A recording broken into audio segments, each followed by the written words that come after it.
Слава нації! Смерть ворогам! Україна! Понад усе! Україна! Понад усе! Україна! Понад усе! Героям України тричі! Слава! Слава! Слава! Thank you very much for coming here, my friends. Always remember that coming here and making your voice be heard for the whole world is unbelievably important for people to know what's going on in Ukraine.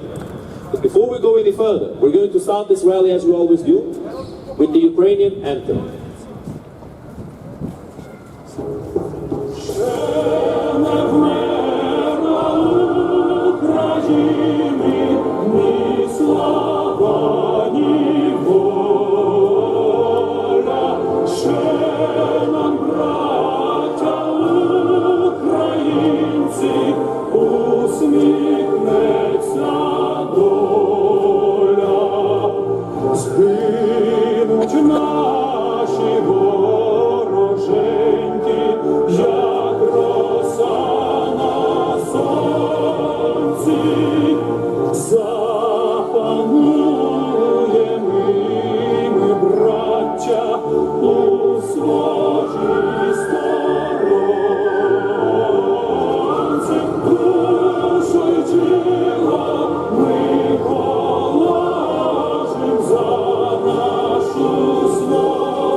Слава Україні! Героям слава! Слава нації! Смерть ворогам! Україна! Понад усе! Україна! Понад усе! Україна! Понад усе! Героям України тричі! Слава! Слава! Слава! Ворогам України тричі! Смерть! Смерть! Смерть! My friends, every single person in the world needs to understand what's going on around them, so that we do not allow terrible regimes to come to pass, so that we do not allow the people who want to take away all of our freedoms to take that power and be able to make us powerless. We need to be able to understand it. We need to be able to act in the right time to stop such things from happening. The best prevention to these kinds of regimes taking over is to speak. To tell the whole world what's going on, to exchange ideas. That is the term of freedom of speech. People are able to exchange these ideas and come to better conclusions. But in Russia, there is no freedom of speech. In Russia, there is no power for the people to do something about it unless, of course, they rebel against the government.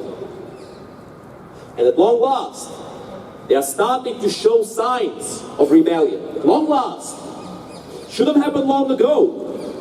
It should have happened in 2008, when the Russian terrorist regime invaded Georgia. It should have happened in 2014, when they invaded Ukraine for the first time, and it annexed Crimea and destabilized Donbass. It should have happened 2 years ago, when this war started. More than 2 years ago, in fact. And yet, my friends, it's better late than never. So we have to show the whole world that Putin is not omnipotent, that Putin cannot mobilize all of Russia, that Putin will not be able to win, because the Russian terrorist regime's elites are counting on the West losing interest, on the West having a low attention span, on the West starting to care about other things, less important things than a war in Europe with an expansionist regime who has already made threats and promises of expanding this war beyond Ukraine to Moldova, to the Baltic countries, to Poland. NATO countries, by the way.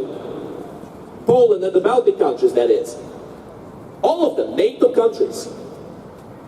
If NATO is fine to just stand aside and allow Russia to do whatever they want in Ukraine, Imagine a scenario where Russia decides to take a village in Estonia and say, oh, 90% of the people in this village are Russians. We have the right to do it. What's NATO going to do? Well, my friends, if appeasers and apologists such as Orban make their voice prevail, then NATO will do nothing. And after the first village, there will be a second one, and a third one, and then a city, a capital, all of Estonia, all of Latvia, all of Lithuania. And we'll have people on the other side of the world, ignorant people, say, oh, but we have no borders with Russia, let them take these countries. Let them do whatever the hell they want. As a certain politician has said in the past. We will not name any names of this individual, but I'm sure that the people who are politically savvy know who we are talking about. But we will name some other names, like Fico and Orban and Tucker Carlson, who supposedly went to Russia for freedom of speech. Except he did not ask a single legitimate question to Putin. He was there, simply stroking Putin's ego, shoe-shining him. Now, people could argue that he was scared for his life, but why even go there? Why go there with the pretense of enforcing freedom of speech, when all you're going to do is fill up your pockets with rubles? What other point was there? And in fact, it seems like Tucker Carlson was not paid enough. Because right after that little interview, he started trash-talking Putin on a few key points. Like, for example, the denazification idea. Tucker Carlson said it was the stupidest thing he's ever heard. If only he had said it straight in Putin's face. I mean, I thought that was what freedom of speech was, right? To be able to speak freely, unafraid of the consequences. So why did he not tell this to Putin? Why did he not interrupt Putin when he was mentioning denazification?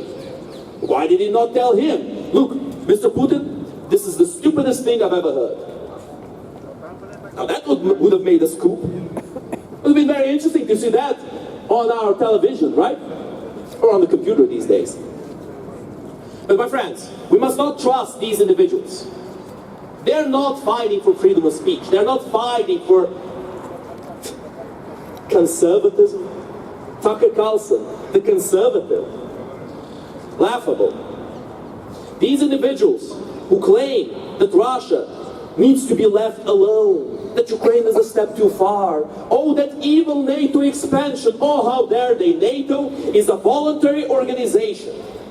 The only countries that are part of NATO are the ones who wished and who chose to join NATO. In fact, very often, those countries begged and demanded to join NATO, just to be protected from the Russian terrorist regime. But then we hear these apologists say, oh, but Russia was provoked. There was a treaty, you see, a treaty with Russia, where we promised them not to expand to the east. And what I would usually like to ask these people is, what was this treaty called?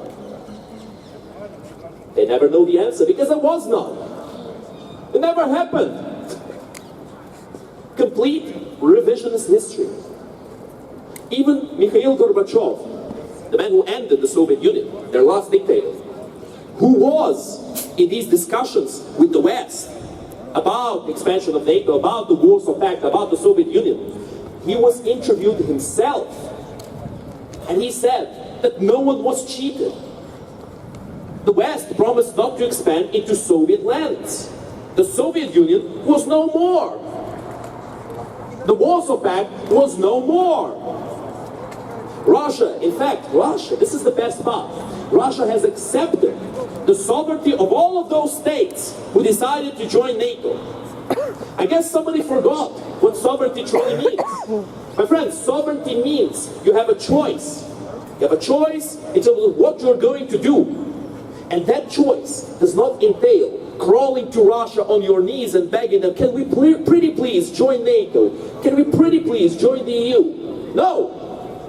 If Russia has accepted the sovereignty of Ukraine, if it has accepted the sovereignty of Poland, Estonia, Latvia, and Lithuania, Russia has no say, not now, not ever, of what those countries do or what organization they decide to join. It's as simple as that, my friends.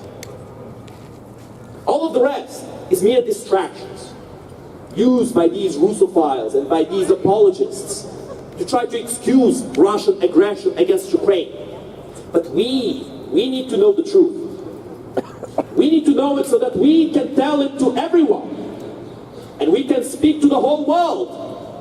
World, wake up! World, wake up! World, wake up! World, wake up! World, wake up! World.